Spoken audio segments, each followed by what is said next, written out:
여기 2번 출구에서 나오셔서 바로 이 건물로 오시면 되는데요. 아, 원장님, 저 이혜나 기자인데요. 여기 1층에 문이 막혀 있는데 늦은 시간이라 막혀 있어서 지금 뒷문으로 돌아가려고 하고 있습니다.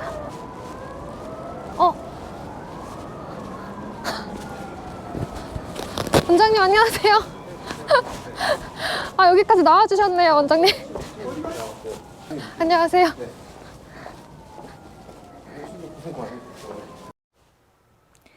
네, 여기 이렇게 5층에 오시면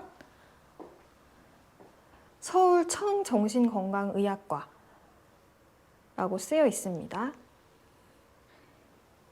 그래서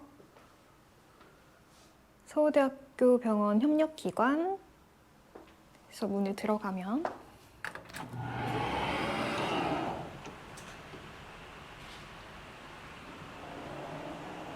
이런 전경이 보이고요.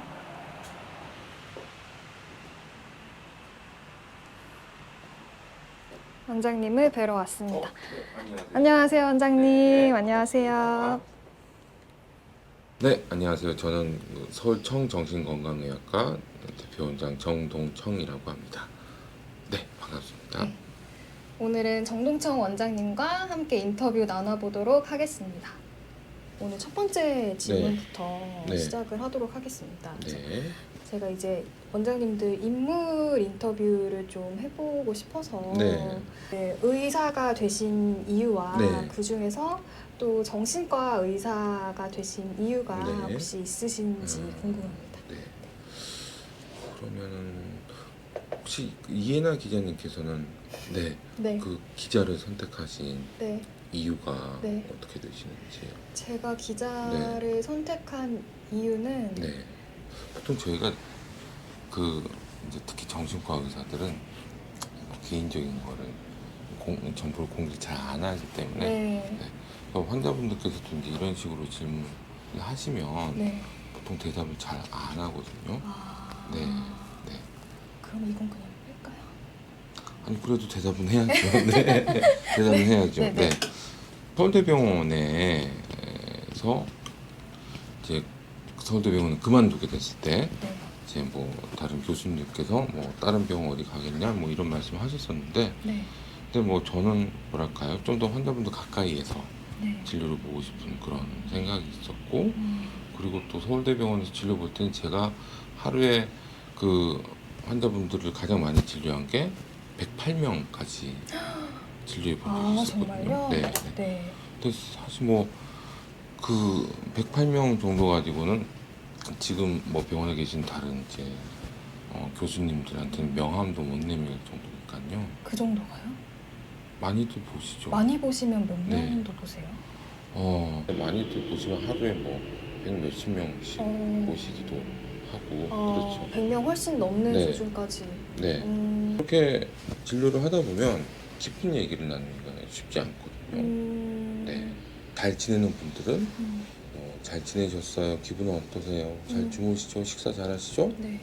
네, 그럼 한 달 뒤에 다시 뵙겠습니다. 이런 식으로 진료가 이루어지니까요. 네.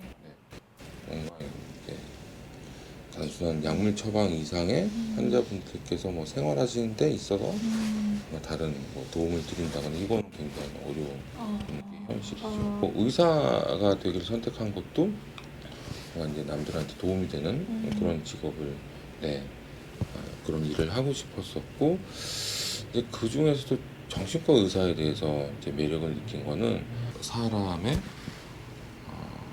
고민에 좀 더 가까이 다가가서 직접적으로 도와줄 수 있다 뭐 그런 것들이 매력으로 작용을 했던 것 같고요. 인치 관련해서도 네. 처음에는 이제 네. 정말 젊은이들이 네. 많은 네. 강남역 중심가에 이렇게 네.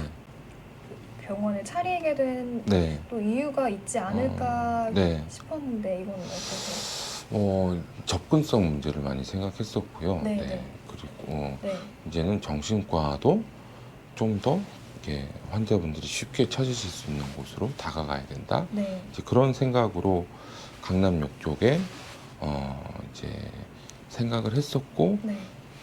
운이 좋게 또 이제 적당한 자리가 있어서 네. 네, 개원을 하게 됐었고요. 네. 네. 근데 사실 제가 강남역에 이제 개원을 하려고 했을 때 네. 그때는 주위에서 말리는 분들도 있었고요. 어떤 이유에서? 그러니까 뭐 어떤 분께서는 정신과가 강남역 쪽에 들어가서 뭔가 그 뭐 오래 유지하는 거를 못 봤다? 뭐 그런 식으로 말씀하시는 분들도 있었고요. 네. 물론 뭐 이제 근처에 그러니까 근처에 뭐 오래 네. 진료하신 병원들이 몇 군데 있긴 했었는데 그렇게 많지는 않았었거든요. 근데 이제 제가 2017년 3월에 개원을 했었는데 네. 그 이후로 강남역 쪽으로 많이들 개원을 하셨고요. 그런 것들이 이제는 정신과도 뭔가 좀 사람들 가까이 다가가서 좀 더 편하게 찾을 수 있는 네. 네, 그런 의미로 좀 다가가지 않나 그렇게 생각을 하고 있습니다. 궁금한 건데 네. 옛날에는 강남역에 생긴 네. 정신과들이 왜 이렇게 오래 가지 못했을까요? 글쎄요, 이게 일단 강남역에 정신과가 있을 거란 생각을 못하지 않았을까 싶기도 하고요. 네, 네. 물론 뭐 오래 하신 분들도 몇 분 계시긴 하시지만 뭐 여러 가지 어떤 뭐 임대료 문제 그런 것도 있을 수 있고, 네. 그리고 그 제도상의 문제라든지 뭐 네. 이런 것들도 네, 좀 작용을 하지 않았을까 싶습니다. 그러면 환자들 연령대가 실제로 네. 좀 젊은 사람들이 많은가요? 그렇죠. 아무래도 저희 병원은 네. 20, 30대 분들이 가장 많이 찾으시고, 네, 회사원들, 뭐 네. 학생들, 네. 네, 그렇게 많이 방문하시고, 뭐 주부들도 오시고, 네. 네, 뭐 다양한 연령대에서 찾긴 하시지만, 네. 그 중에서도 20, 30대 분들이 가장 많은 것 같긴 합니다. 어쩔 수 없이 이제 젊은이들의 그렇죠. 메카에 위치하고 네. 있다 보니까 원장님만의 그런 네. 진료 철학 같은 게 있으시다면 어떤 게 있는지. 네, 정신과 그러면은 많이 부담스럽게 생각을 하시는데 저는 정신과 의사 역할이 뭐 의사라기보다는 카운셀러 내지는 뭐 트레이너 역할, 네, 그런 역할을 많이 하지 않나 싶거든요. 네. 네. 그러니까 뭐 우리가 살다 보면 어떤 문제들이 뭐 우리 앞에 찾아오게 되는데 네. 이제 뭐 회사에서 컨설팅 받듯이 뭐 그 어떤 개인도 그런 문제에 대해서 뭐 상의를 할 수 있는 사람이 있으면 좋은데 네. 네, 요즘은 예전처럼 뭐 친구들이랑 술 한잔 하면서 그런 얘기를 나눈다거나 뭐 직장 동료들하고 그런 얘기를 나눈다거나 이런 것들이 점점 더 어려워지는 것 같거든요. 네. 그래서 뭔가 이제 정신과 의사가 그런 역할들이 더 강조되는 것 같고요. 네. 그리고 이게 이제 뭐 트레이너 역할, 뭐 그러니까 뭐 피트니스 센터 트레이너 역할 이런 것도 말씀을 드렸는데 사실 뭐 병원에 오는 게 오고 싶어서 오는 분들은 많지는 않으시고요. 네, 그게 어떻게 보면 헬스클럽 가서 운동하는 거랑 좀 비슷한 측면이 있다고 생각되거든요.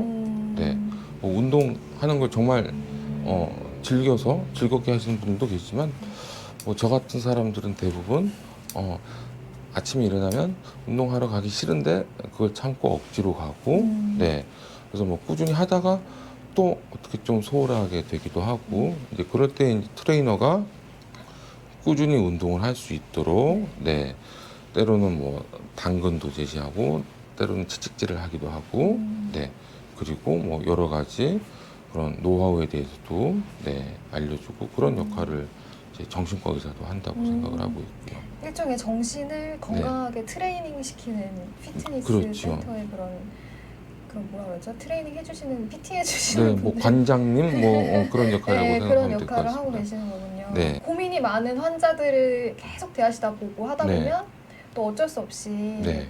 좀 스트레스를 많이 받으실 수도 있고 하는데 정신 건강을 위해서 이 관리가 되게 중요하다고 네. 항상 선생님들이 강조를 하시는데 네. 원장님만의 그런 스트레스 관리법 같은 게 있으신지 궁금합니다. 사실 그 많은 분들이 그 부분에 대해서 궁금해 하시거든요. 네. 네. 근데 생각보다 그렇게 스트레스를 많이 받지는 않고요. 진료가 늦게까지 뭐 끝난다거나 그럴 때는 저도 뭐 체력적으로 힘들기도 하고 그런데 네. 그래서 저는 이제 운동을 하면서 네. 좀 스트레스를 풀려고 노력을 하고 있고요. 네. 환자분들한테도 취미 생활을 가지시라고 많이 강조를 하는데요. 왜냐하면 이제 스트레스가 쌓인 거를 뭔가 이제 풀 수 있는 통로가 필요한데 그렇지 않으면 스트레스가 계속 쌓이고 그게 결국 뭐 우울증이나 공황장애나 여러 가지 정신과적인 문제로 연결이 될 수 있기 때문에 항상 뭔가 나만의 스트레스를 해소할 수 있는 나만의 방법을 찾아보시라고 말씀을 드리고 있지요. 근데 뭐 그게 꼭 거창한 취미 생활일 필요는 없을 것 같고요. 네. 네. 그래서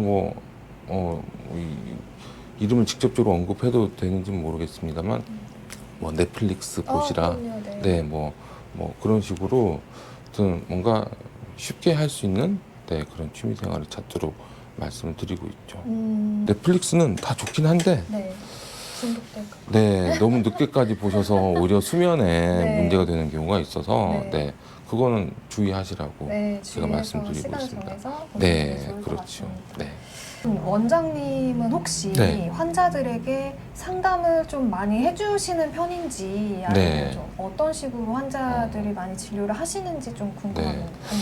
그렇죠. 뭐 상담이 얼마나 필요하신 분인지에 따라서 달라지는데요. 뭐 저는 이제 약물 치료 위주로 1차적으로는 약물 치료를 진행하는데 뭐 가끔 상담만 하시는 분들도 계시긴 하시고요. 그리고 약물 치료를 한다고 해서 상담이 필요 없다는 의미는 아니거든요. 그러니까 어떤 분들은 약물 치료를 유지하기 위해서 상담이 필요한 분도 계시고요. 또 약물 치료의 필요성을 잘 인식을 못 하신다거나 뭐 필요하다는 건 인정하는데 뭔가 이제 좀 그런 모티베이션이 떨어져서 치료 유지가 잘 안 되신다거나 이런 분들은 약물 치료 자체에 대해서 상담을 통한 접근이 필요할 수가 있고요. 그리고 우리가 사는 게 그러니까 약만 먹는다고 다 해결되는 건 아니거든요. 약물 치료는 어디까지나 우리가 살면서 겪는 여러 가지 문제들을 내가 잘 해결할 수 있도록 도와주는 그런 기반을 제공한다고 생각을 하시면 되고요. 그 이후에는 이제 우리가 여러 가지 문제들을 직접 부딪혀서 해결해야 하는데 그런 부분에 있어서도 어떤 상담이라든지 대화가 좀 필요할 수가 있고요. 뭐 가령 예를 들어서 직장에 출근할 때마다 상사가 너무 괴롭혀서 힘들다. 그러면은 이제 약을 아무리 먹어도 출근하면 괴롭히는 상사가 있으니까 이게 약의 효과도 충분히 나타나지 않을 수가 있고 그러니까 계속 좀 괴롭게 생활을 할 수밖에 없는 거거든요.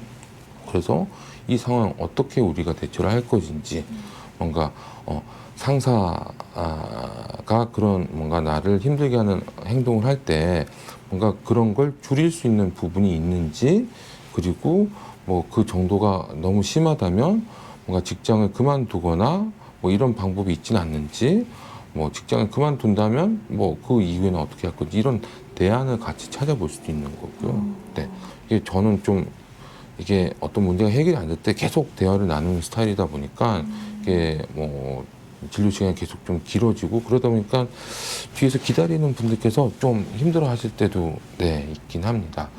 근데 이제 그런 부분은 또 저희 병원 오시는 분들께서 죄송하지만 좀 잘 이해를 해 주시고 네, 계속 또 병원에 와 주시니까 네, 또 그 나름대로 환자분들한테 많이 도움이 되는 부분이 있고 그거를 이제 다들 좀 느끼시는 게 아닌가 생각을 하고 있습니다. 나도 한번 가봐야지라는 생각은 하지만 네. 선뜻 오지 못하는 사람들이 있습니다. 네. 그런 사람들한테 좀 한마디 해주실 수 있으시다면. 네. 글쎄요. 일단 뭐 저기에 한번 가볼까라고 생각하시는 것 자체가 본인이 가진 문제라든지 상황에 대해서 어떤 문제의식을 갖고 계시고 이거를 해결하고자 하는 생각이 있으신 걸로 볼 수가 있을 거고요. 그렇다면 어떻게 보면은 그 자체가 치료 과정의 시작이라고 볼 수가 있고요. 네. 제가 이제 병원 찾는 분들께 자주 드리는 말씀 중에 하나가 우리가 어떤 일을 할 때 가장 무서울 때는 가장 불안할 때는 그 일을 시작하기 직전이라고 말씀드리거든요. 그러니까 뭐 롤러코스터 같은 걸 타도 떨어지기 직전에 네. 그 상황이 긴장감이 가장 올라가고 가장 불안하고 가장 무섭거든요. 오히려 떨어지기 시작하면 정신 없어서 무서운 줄도 모르고요. 오히려 치료를 시작하면 이게 나한테 도움이 된다 아니다 뭐 판단하시고 거기에 따라서 네 선택을 하실 수가 있기 때문에 망설여진다면 네 일단은 한번 방문하시는 게 네. 그게 도움이 되지 않을까 생각을 합니다. 맞습니다. 네. 망설이고 계시다면 정동청 원장님께 네. 한번 방문해 보시길 바라겠습니다. 네. 마지막으로 사람들에게 정신건강 관련해서 한마디 네. 조언을 좀 해주시자면 어떤 네. 게 있을까요? 사실 뭐 드리고 싶은 말씀은 아주 많죠. 아주 많은데 약간 뭐 저희 병원을 찾으시는 분들뿐만 아니라 저는 한국 사람들이 굉장히 좀 불쌍하다, 힘들게 살고 있다 이런 생각들을 많이 하거든요. 왜냐하면은 삶 자체가 내가 원하는 것, 내가 좋아하는 것, 뭐 이런 걸 추구하는 것보다는 주위 사람들이 나에게 기대하는 것, 이거를 내가 해야 된다. 이런 부담감을 많이들 느끼시고요. 그런 걸 못했을 때 느끼는 죄책감이라든지 이런 것도 굉장히 크게 작용하거든요. 그래서 그런 부분이 우리나라 사람들의 어떤 전체적인 스트레스를 더 증가시키고 행복감을 더 떨어뜨리고 그래서 뭐 병원을 찾는 분들도 더 많은 게 아닌가 이렇게 생각을 하고요. 네. 그러다 보니까 뭐 제가 취미생활이 좋습니다, 취미생활이 필요합니다 이렇게 권해드려도 내가 쉬는 날에도 뭔가 생산적이지 않은 활동을 한다는 것 자체에 대해서 죄책감 맞아요. 느끼는 분들이 많아요. 맞아요. 네. 취미생활도 뭔가 생산적인 취미생활을 해야 된다고 생각하시는 분들이 많거든요. 그러니까 우리가 정말 행복해지려면 그런 압박감에서 벗어나야 되고 뭔가 다른 사람들이 나에게 기대하는 것이 아니라 나에게 가장 중요한 것, 내가 가장 원하는 것, 내가 가장 행복한 것이 뭔지 그 부분에 대해서 내가 주관을 가지고 선택을 할 수 있어야 그래야 진정으로 행복한 삶을 살 수 있을 거라고 생각을 하거든요. 근데 사실 이게 혼자 힘으로 쉽지는 않은 것 같아요. 맞아요. 네. 그래서 이제 그런 부분에서 많이 힘들게 느껴지시고 어렵게 느껴질 때는 저희 병원 찾아주시는 것도 감사하고 아니면 또 주위에 좋은 정신과 선생님들이 많이 계시기 때문에 주저하지 마시고 병원을 방문하셔서 도움을 받으시는 게 그게 가장 중요하다고 생각이 됩니다. 네, 지금까지 서울청 정신건강의학과 의원 정동청 원장님과 말씀 함께 나누어 보았습니다. 원장님 감사합니다. 네, 감사합니다. 여기가 이제 환자들이 원장님과 함께 상담하는 그런 진료 공간이고요. 이렇게 나오면 치료실은 뭔가요?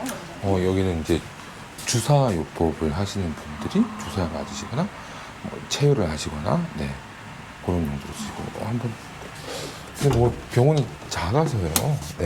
이런 곳이요. 네. 그다음에 약제실은 여기는 저희가 약을 처방하고 조절하는 겁니다. 안으로 들어가 보시죠.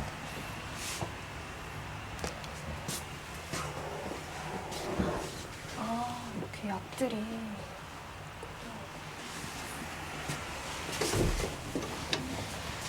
여기는 상담실과 검사실. 여기는 심리 검사랑 인지 검사를 하는 그런 공간이라고 할 수가 있고요. 그러면 환자들이 처음 이 병원을 방문하면 이제 여기서 접수를 하고 여기서 대기하게 대기를 되는 하시는 거죠. 아, 그리고 무료하신 분들은 뭐 여기서 사탕이랑 여기서 드실 이제 수가 차나 있고요. 커피를 마실 수 있는 거군요. 그리고 이게 저희 병원에서 가장 인기가 좋은 캔디입니다. 이거 저도 좋아해요. 네, 이렇게 병원 내부도 둘러봤는데요. 다음 편 정 원장님과의 인터뷰도 기대해 주세요.